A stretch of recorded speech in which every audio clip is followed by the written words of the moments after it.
एक हुस्न की देवी से मुझे प्यार हुआ था, भाई साहब प्यार हुआ था।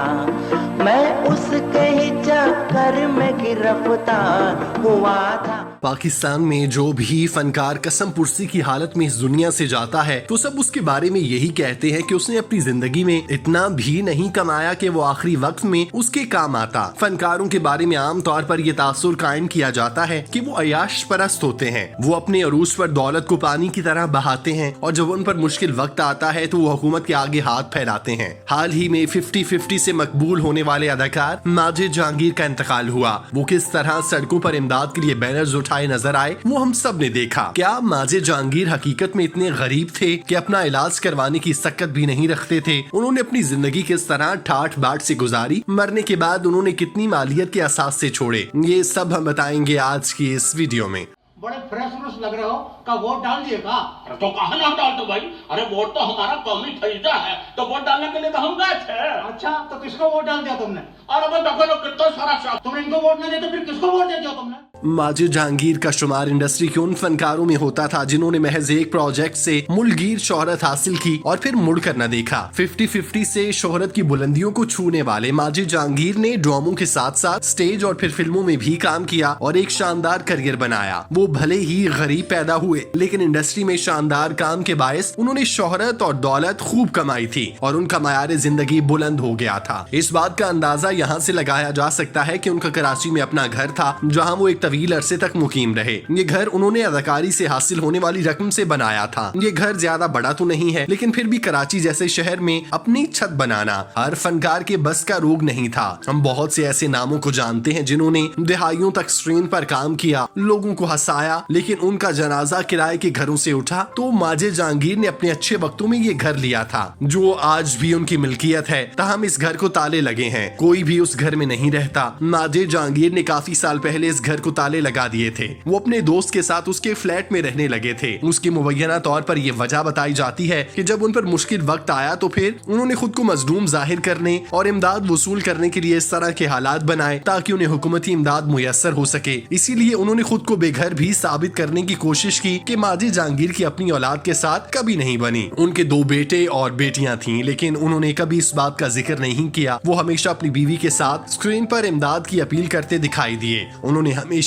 यही दावा किया कि उनकी कोई औलाद नहीं, वो इस दुनिया में अकेले हैं, ना ही उनके माँ बाप हयात हैं, ना ही बहन भाई इस दुनिया में हैं जो उनका ख्याल रख सकें। लेकिन हकीकत में उनके जवान बच्चे मौजूद हैं जो कराची में रिहाइश पजीर हैं। माजिद जहांगीर ने बच्चों की जानिब से मुबैना तौर पर कब्जा कर लेने के अंदेशे में इस घर को ताले लगा दिए और खुद दोस्त के साथ रहने लगे। इस दौरान उन्होंने इमदाद हासिल करने के लिए सूबाई हुकूमत से भी दरख्वास्तें की जिनमें से कुछ एक मंजूर हुई और उन्हें लाखों रुपए इमदाद के तौर पर दिए गए। लेकिन फिर कुछ अरसे बाद वो दोबारा से इमदाद की अपीलें करते दिखाई दिए। लेकिन जब उनकी कराची में सुनवाई ना हुई तो उन्होंने लाहौर का रुख कर लिया ताकि यहाँ वो अपने मुतालिबात पूरे करवा सकें। लाहौर में उन्होंने अपना जब एहतजाज रिकॉर्ड कराया और सड़कों पर इमदादी बैनर्स उठाए नजर आए तो चेयरमैन बहरिया टाउन मलिक रियाज हुसैन ने उनकी दादरसी करते हुए उनके तिब्बी खराजात उठाने का ऐलान किया। इलाज का मसला हल हो जाने के बाद माजिद जहांगीर ने रिहाइश के लिए भी कहा, जिस पर मलिक रियाज ने उन्हें सोसाइटी में बड़ा घर दे दिया जहाँ वो आराम सुकून से रहने लगे। इसके अलावा उनकी महाना इमदाद भी वक्फ कर दी। इस तरह उनके तमाम मसाइल एक ही जुस्त में हल हो गए।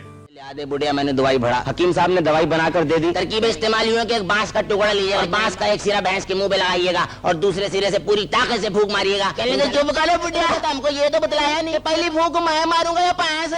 माजिद जहांगीर के असासों में कराची के बाद लाहौर वाला घर भी शामिल हो गया जहां वो इंतहाई सुकून के साथ रहने लगे। उनका इलाज भी मुफ्त होता रहा और घर में भी बिला किसी परेशानी के रहने लगे। लेकिन इसके बावजूद उन्होंने इमदाद अपील करना न छोड़ी। वो आखिरी वक्त तक अपने बैरून मुल्क मुकीम मद्दाहों से अपील करते रहे कि वो उनकी मदद करें ताकि वो उम्रा की सादत हासिल कर सकें। लेकिन कुदरत ने उन्हें ये मौका फराहम नहीं किया कि वो अल्लाह के घर की जियारत से पहले ही अल्लाह को प्यारे हो गए। माजिद जहांगीर जिस तरह मीडिया पर कसम पुर्सी के किस्से सुनाते नजर आए। हकीकत में वो ऐसे नहीं थे। जो लोग इंडस्ट्री पर गहरी नजर रखते हैं वो इस बात से वाकिफ हैं कि माजिद जहांगीर उन फनकारों में से थे जो ऐशो इशरत के साथ जिंदगी गुजारने का शौक रखते थे। यही वजह है कि उन्होंने अपनी जिंदगी में जो भी कमाया उसे ऐश के साथ खर्च किया। उन्हें टीवी ड्रामों और फिल्मों से जो भी पैसा मिलता था वो उसे फौरन खर्च कर डालते। उन्होंने कभी अपने मुश्किल वक्त के बारे में नहीं सोचा, न ही उसके लिए कुछ जोड़ा। जब 50-50 ऑफर कर दिया गया तो माजिद जहांगीर कुछ साल के लिए अदाकारी छोड़कर अमेरिका चले गए, जहां वो तकरीबन 18 साल रहे। अब इस दौरान उन्होंने वहां अपने पैसों से अयाशी की और इतने साल गुजारे, लेकिन पाकिस्तान वापस आने के बाद जब उन पर मुश्किल वक्त आया तो वो हुकूमत के आगे हाथ फैलाने पर मजबूर हो गए। मीडिया में ये बात भी कही जाती है कि उन्हें एक वक्त में हुकूमत की जानिब से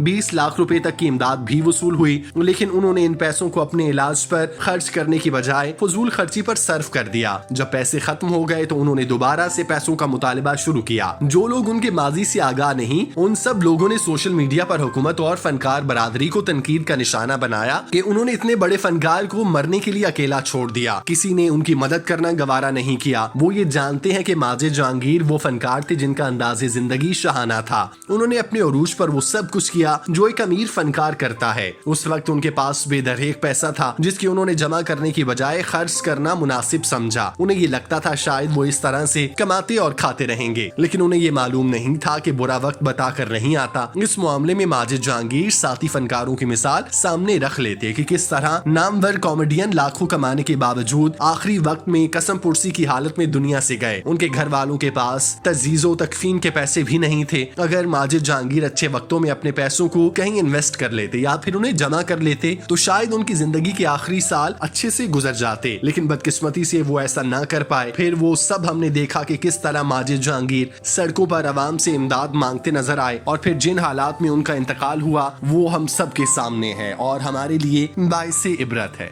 बिजली का बिल भी टाइम पे देते हैं और गैस का बिल भी टाइम पे देते हैं हम। अरे तो फिर उन्होंने कहा पर रिजेक्ट कर दिया तुम्हारा काम करते नामजदगी? वो रिटर्निंग ऑफिसर जो था ना, हाँ। वो हमसे कहने लगा कि अल्फाबेट वाला जो अंग्रेजी है ना, हाँ। उसका ABCD सुना दो तुम।